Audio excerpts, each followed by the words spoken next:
Good morning, dear students.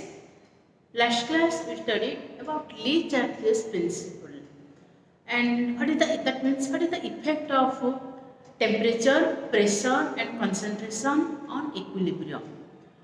So here we know that if any stress is applied in the equilibrium condition, then the equilibrium will shift in that direction so as to reduce the effect. So that to reduce the effect of the change. So in this way the equilibrium shifts and the different products are formed. Let us now apply this Le-Chatelier's principle in some chemical reactions. Okay, so applications.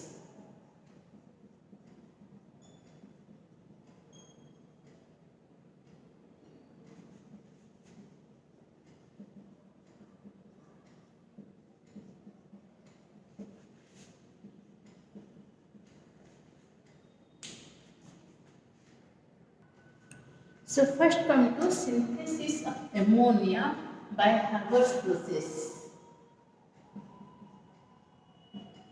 Synthesis of ammonia by Haber's process. So in Haber's process, this is according to scientist name. So in Haber's process, ammonia gas is prepared by taking nitrogen gas and hydrogen gas in the ratio 1:3 by volume at 750 Kelvin and about pressure of 200 to 600 atmospheric pressure. Look here. So N2 gas plus 3H2 gas give rise to 2NH3 gas, and amount of heat produced is 92.4 kilojoule of heat. Look here. So, what is the favorable condition for the synthesis of ammonia? So, first condition, ammonia is the product. So, in this way, by increasing, according to Le-Chatelier's principle, by increasing the concentration of the reactant, the equilibrium will shift forward, forming more amount of products. So, in this way, by increasing the concentration of nitrogen and hydrogen, more amount of ammonia will be formed. So, by increasing concentration of nitrogen and hydrogen, more amount of ammonia will be formed. Another thing, either we increase the concentration of reactant or we decrease the concentration of the product. That means from time to time, if we remove more amount of ammonia gas, if we remove this ammonia gas, then the concentration of ammonia decreases. So in this way, more amount of nitrogen and hydrogen react to give again more amount of ammonia. So either by increasing concentration of nitrogen and hydrogen or removing ammonia from time to time, more amount of ammonia gas will produce. And what is the condition next? Another. Look here, what is the effect of pressure? So here more number of moles and here less number of moles. So by increasing pressure, the equilibrium will shift in the direction where less number of gaseous moles are present. So here by increasing pressure, the equilibrium shift in the direction where less number of moles are present. So here 4 moles present and here total 2 moles present. So as here less number of gaseous moles are present, in this way by increasing pressure it will favor the formation of ammonia. So increase in pressure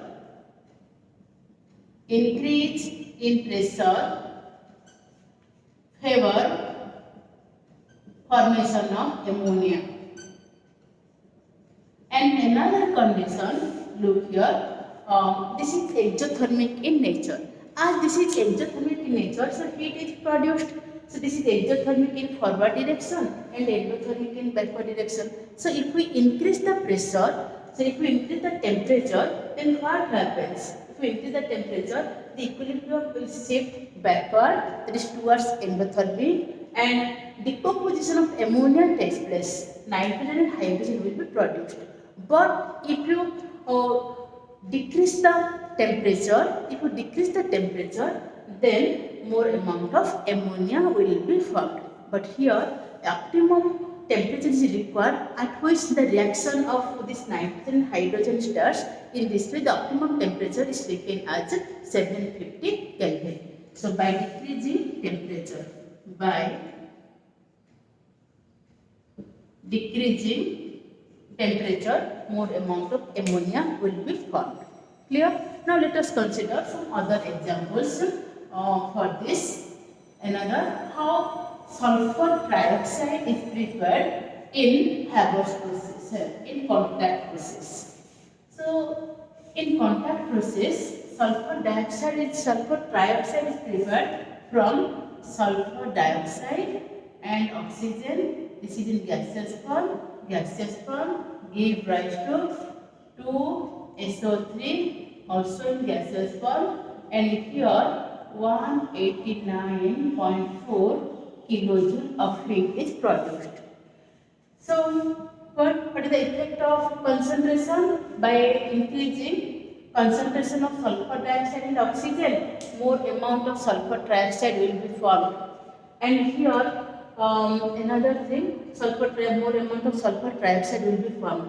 So as this is exothermic in nature, so by decreasing temperature, more amount of sulfur trioxide will be formed.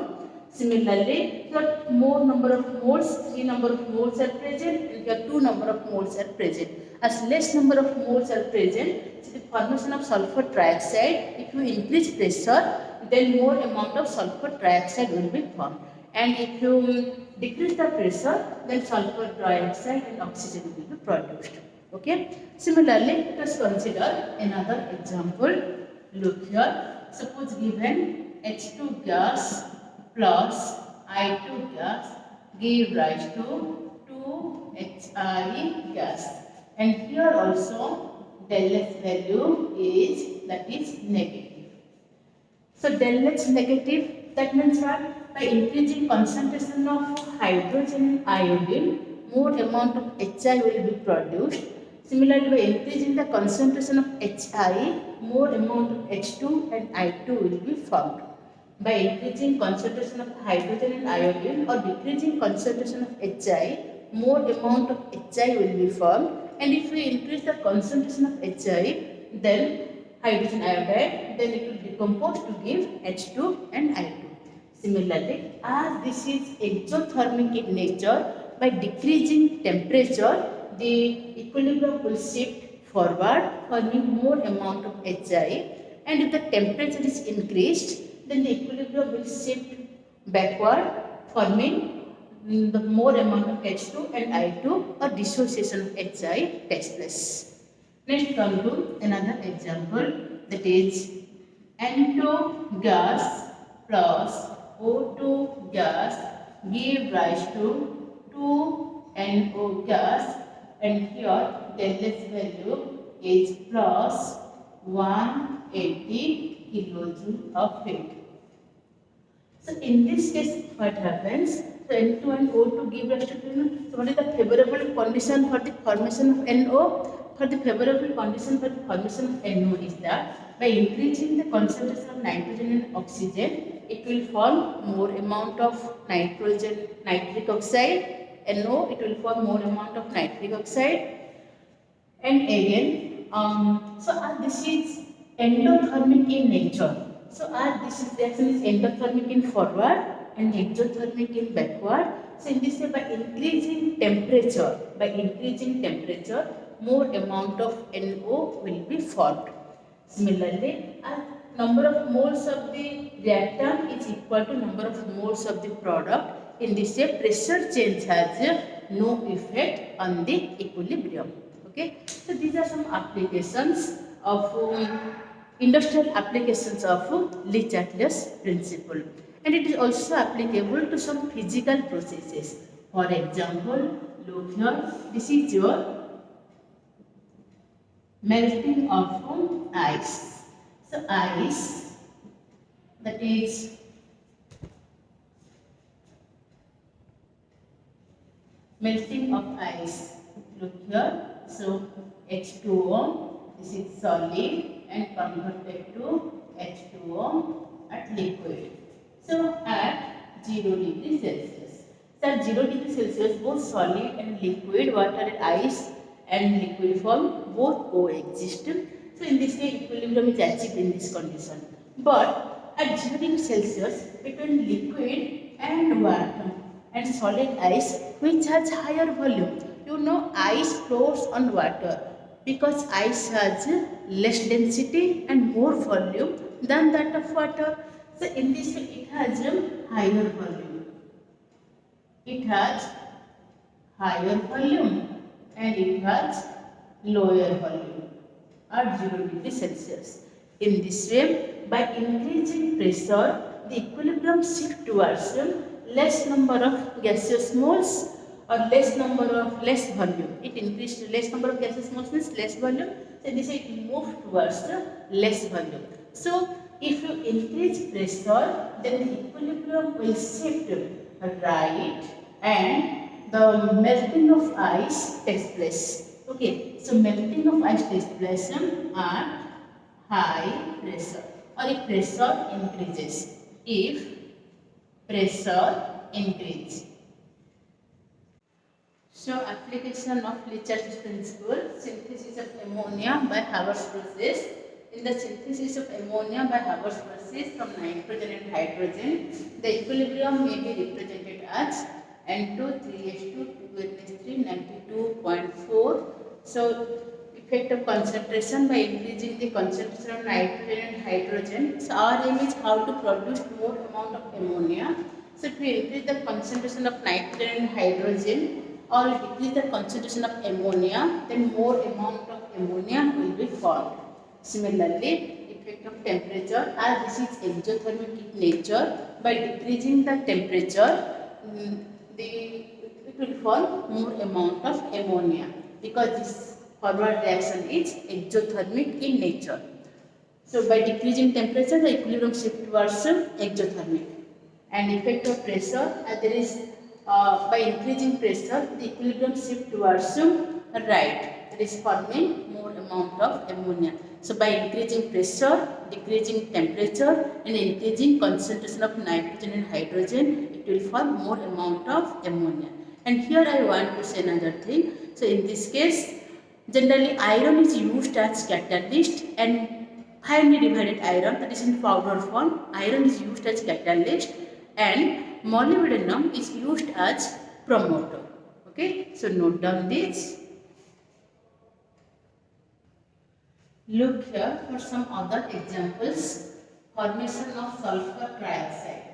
So the equilibrium represented as SO2 gas, O2 gas, vanadium pentoxide, catalyst used to sulfur trioxide and 189.4 kilojoule. So in the equation it is given cross means therefore del H value it is given in negative. Okay. So what are the favorable condition for the formation of sulfur dioxide?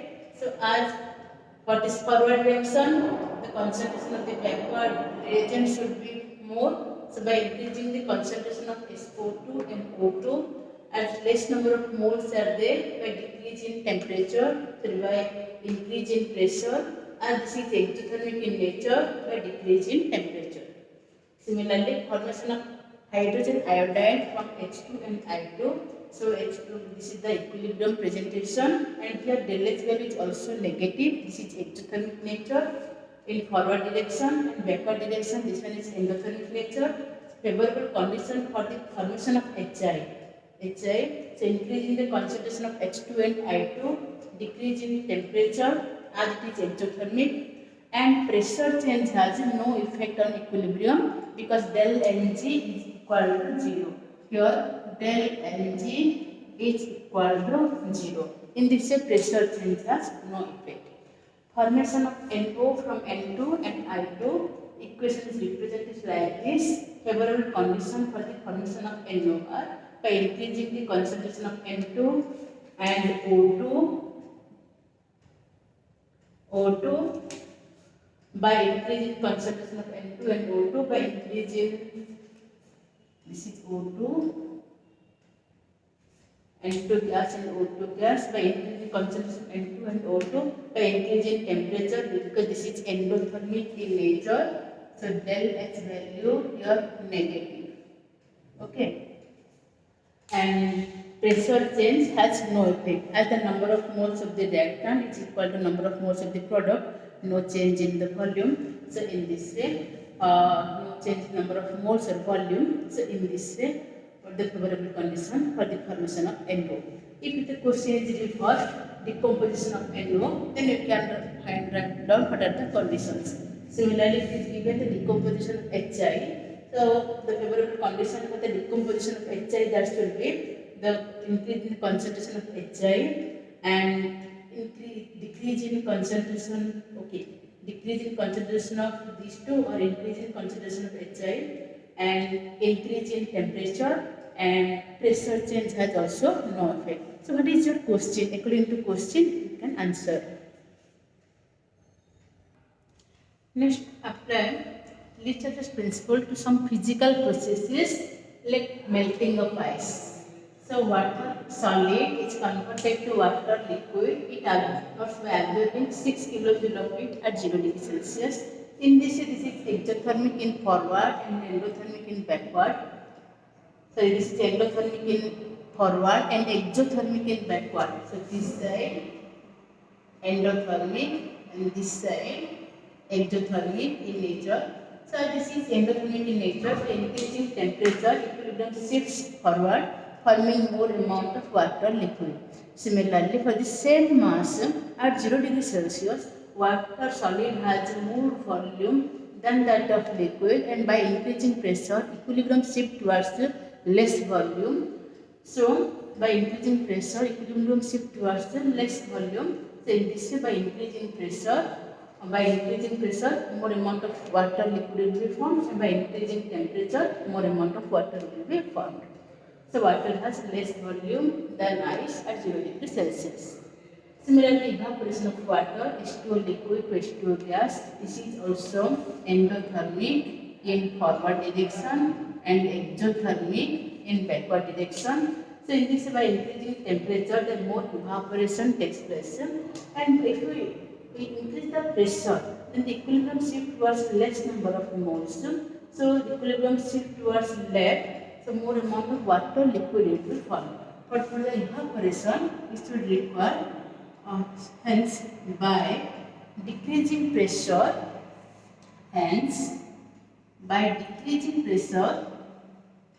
decrease in pressure, more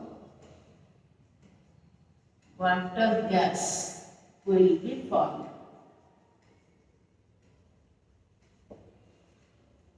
Okay, so these are some applications of chemical equilibrium. So after completion of chemical equilibrium, next come to another part of equilibrium chapter, that is ionic equilibrium.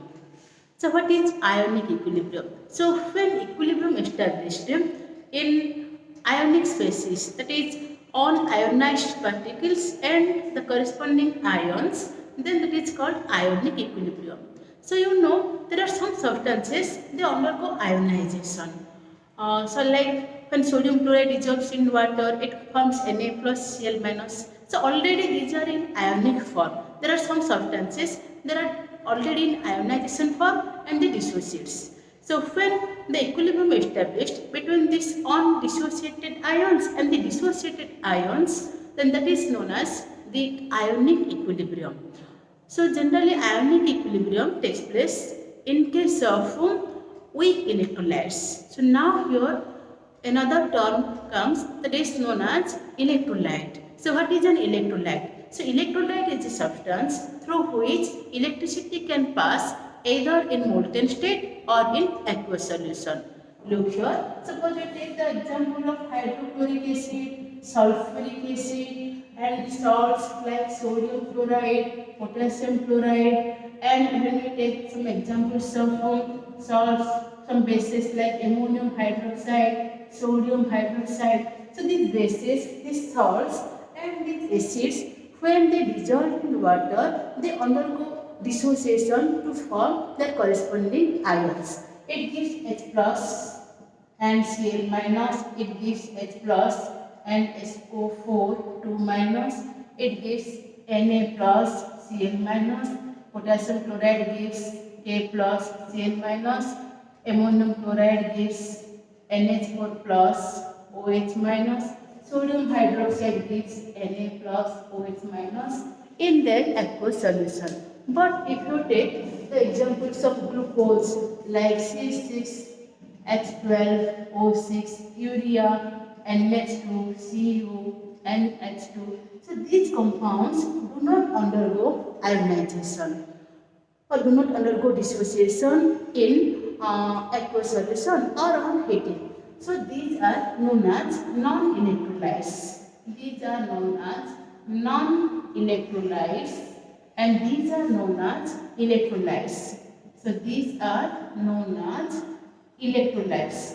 So which undergo ionization or dissociation either on heating or in its aqueous solution that are known as electrolytes. They can conduct electricity. So actually why they conduct electricity? So these conduct electricity due to presence of these ions and the mobility of these ions. So due to the movement of ions, they can conduct electricity. For these substances, these are non-electrolytes, they do not conduct electricity. Okay? And again, these electrolytes again classified. So generally these electrolytes are different acids, bases and salts. So the acids and bases and salts, these are generally electrolytes. And these electrolytes again classified into two types. One is known as strong electrolyte, another known as weak electrolyte. So these are classified into two types. One is strong electrolyte and another known as weak electrolyte. So strong electrolyte is that strong electrolyte which ionizes almost completely in aqueous solution, that are known as strong electrolyte, and which ionizes feebly, slightly or very slightly, that are known as weak electrolyte. That means they furnish less number of ions, that are known as weak electrolytes, and which gives more number of ions, which furnish more number of ions, that are known as strong electrolytes, that ionizes completely. Okay, and what are the strong electrolyte and what are the weak electrolyte? That are generally known from another term, that is known as the degree of ionization, or we can say degree of dissociation, that is represented as alpha. So alpha is known as degree of ionization. So this is the ratio of how many number of molecules you have taken and how many number of molecules that is converted into ions. This is the ratio of number of molecules converted into ions to the total number of molecules, or we can say number of moles converted into ions divided by the total number of moles you have taken, that is known as your degree of ionization. So that is number of molecules converted into ions divided by total number of molecules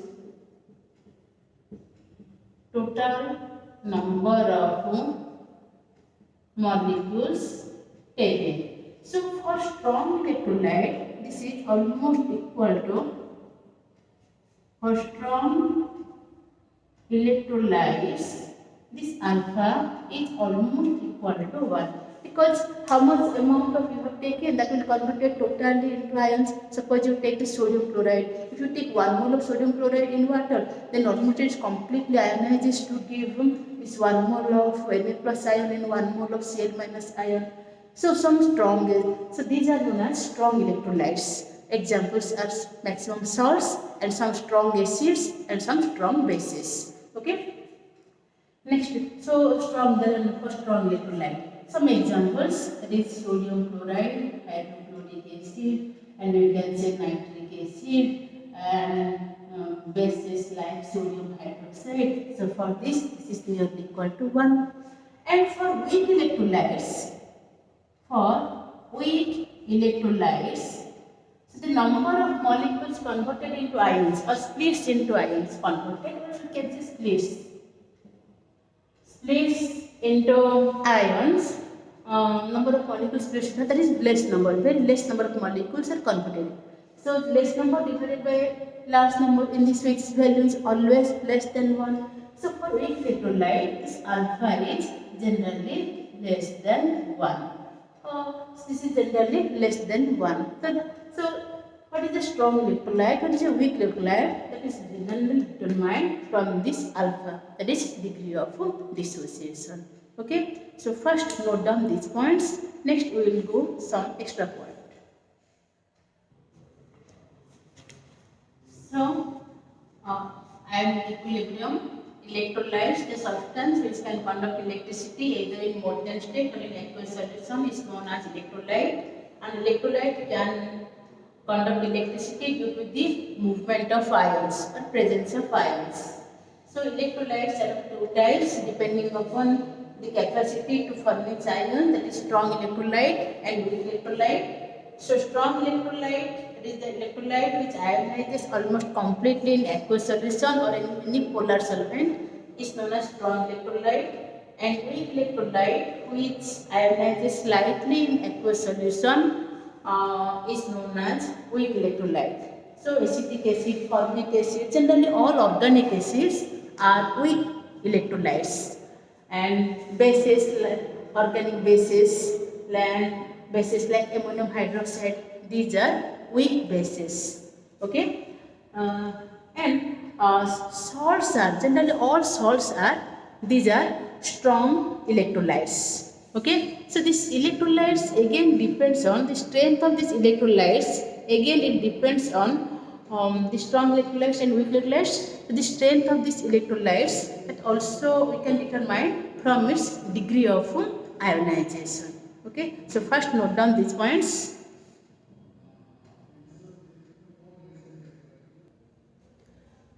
So degree of ionization is the ratio of number of molecules of the electrolyte which splits into ion, the total number of molecules. So for strong electrolyte, alpha is nearly equal to 1, and for weak electrolyte, alpha is very, very less than 1.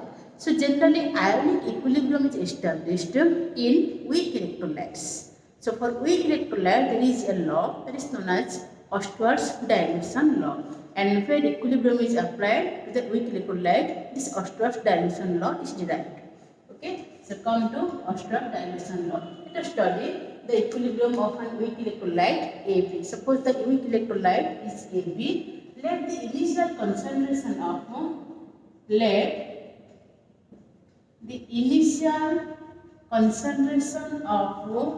AB is C moles per liter.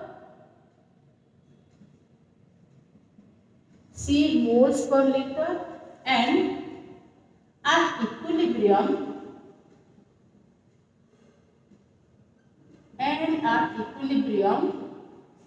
alpha is the degree of ionization.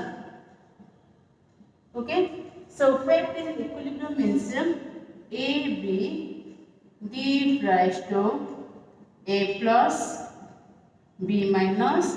So it as it is weakly ionized, in this AB gives rise to A plus B minus, and A plus B minus again gives rise to AB. Okay, so in aqueous solution, this AB gives rise to A plus and B minus, and again this A plus B minus combines with AB. In this way, the degree of dissociation becomes very less. Okay, so initially AB is C moles per liter, C mole per liter or C mole liter inverse, and this is 0 mole and this is 0 mole. And after some time it undergo ionization, and after that equilibrium is achieved. So AB when dissolved in water, initially no ion is formed. So when it dissolved in water, after some time ion is formed and again equilibrium is established. Okay, so at equilibrium, what is the concentration? For alpha is the degree of dissociation for 1 mole. Alpha is the degree of dissociation, and there are C number of moles. From 1 mole, alpha is the degree of dissociation. So from 1 mole, alpha mole is dissociated. then how much is remain? 1 minus alpha is remain. As there are C modes, then how much will be remain? So at equilibrium, the concentration of AB is C into 1 minus alpha, and that of as 1 mole gives rise to 1 mole of A plus and 1 mole of B minus according to the equation. Then the concentration of an alpha is the degree of dissociation. If alpha mole is dissociated, then it gives alpha mole and alpha mole. As the concentration is C for alpha mole of AB is converted to alpha mole is converted to dissociated to give alpha moles of A plus and alpha mole of B minus for 1 mole. And as there are C moles are there, so in this way it should be C alpha and it should be C alpha. So concentration of A plus, that should be C alpha, and concentration of B minus, that should also C alpha. Okay, so now applying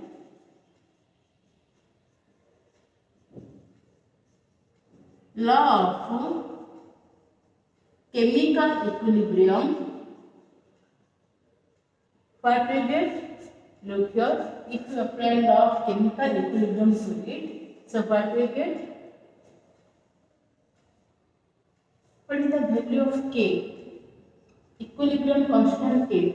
What is the value of this equilibrium constant C alpha, and what is the value of K? So K is equal to A plus concentration, B minus concentration by molar concentration of A. And it is given A plus concentration, that is C alpha, B minus concentration, that is C alpha, and this concentration C into 1 minus alpha. So in this C cancels, that is C alpha square by 1 minus alpha. So K is equal to C alpha square by 1 minus alpha, or what is the value of alpha? So the value of alpha, so what is the value of K? Look here. So K is equal to C alpha square by 1 minus alpha. For weak electrolytes, we know for weak electrolytes, alpha is very less than 1. In this way, alpha can be neglected.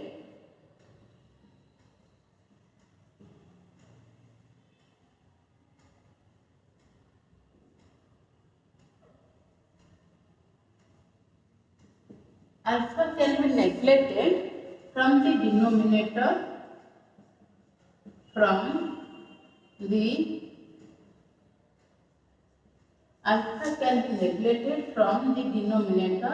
and the equation becomes K is equal to C alpha square.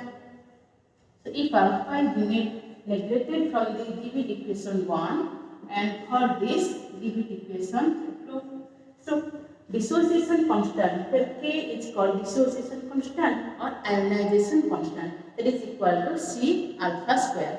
Okay, where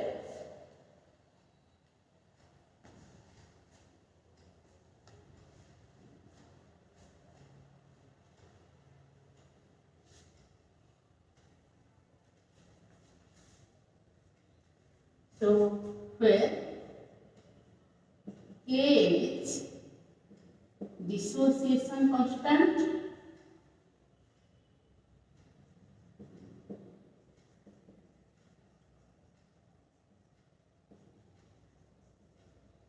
or ionization constant.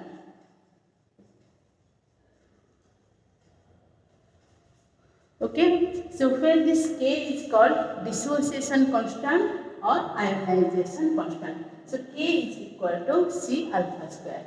And what is the value of alpha then? So if you write, that is, or alpha square is equal to K by C, or alpha, that is root over of K by C. Root over of K by C. Or okay, so suppose give it question number 3. Suppose 1 mole of liquid, 1 mole of an electrolyte dissolved in the ml of the solution then the concentration C is equal to 1 by V, or that is alpha is equal to K by V root of, sorry, alpha is equal to kV root over, where C is equal to 1 by V, where C is equal to 1 by V. The concentration is equal to 1 by V. So from that, what conclusion we get? So from that conclusion we get that the degree of ionization alpha is directly proportional to the square root of volume of the solution and inversely proportional to the concentration of the solution at a particular temperature. So this is known as Oester's dilution law or Oester's law. So what is the Oester's law? At a particular temperature, the degree of ionization is inversely proportional to the square root of concentration and directly proportional to the volume, square root of volume of the solution. So this is known as Oester's dilution law. So note down this. So Oester's dilution law defined as at a particular temperature, the degree of ionization is inversely proportional to the square root of concentration of the solution or directly proportional to the square root of volume of the solution. That means if the volume of the solution is increased or if it is more diluted, then its ionization increases. Suppose you have taken 1 mole of acetic acid, to it you have added 250 ml of water. How much acetic acid undergo ionization? If you add 500 ml of water, and its ionization increases. And again if you add 1 liter of water, its ionization again increases. So the extent of ionization increases for weak electrolyte. The extent of ionization increases with dilution and decreases with increase in concentration. If the concentration increases or the volume of the solution decreases, then its ionization decreases. If the volume of solution increases or the concentration decreases, then its ionization increases. So this is known as Oester's dilution law, where this K is known as the dissociation constant or ionization constant of acids. So this is again applied. So first note down this.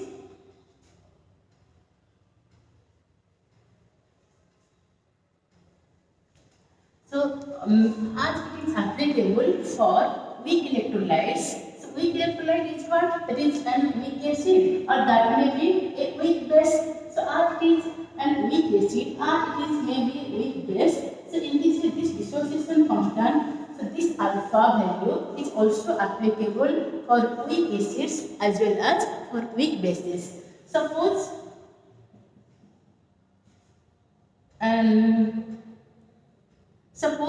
a weak acid is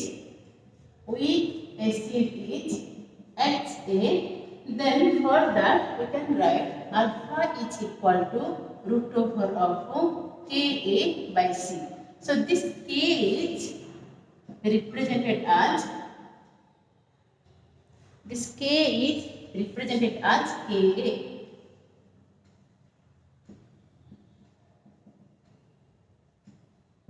Ka, that means dissociation constant of acid. A stands for acid, that is dissociation constant of acid. Similarly, for a weak base, alpha is represented as Kb by C root over, where Kb, that is dissociation constant of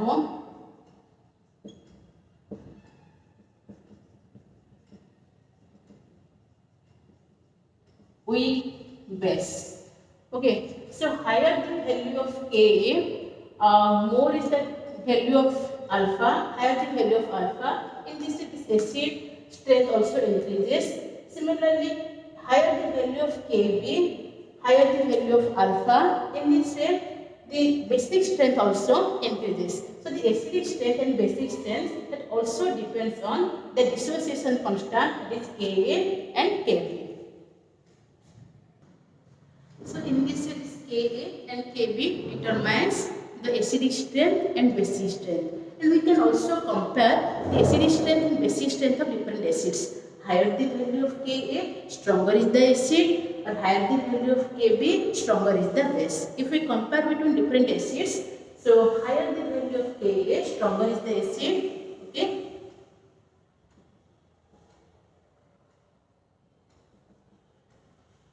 Stronger is the acid.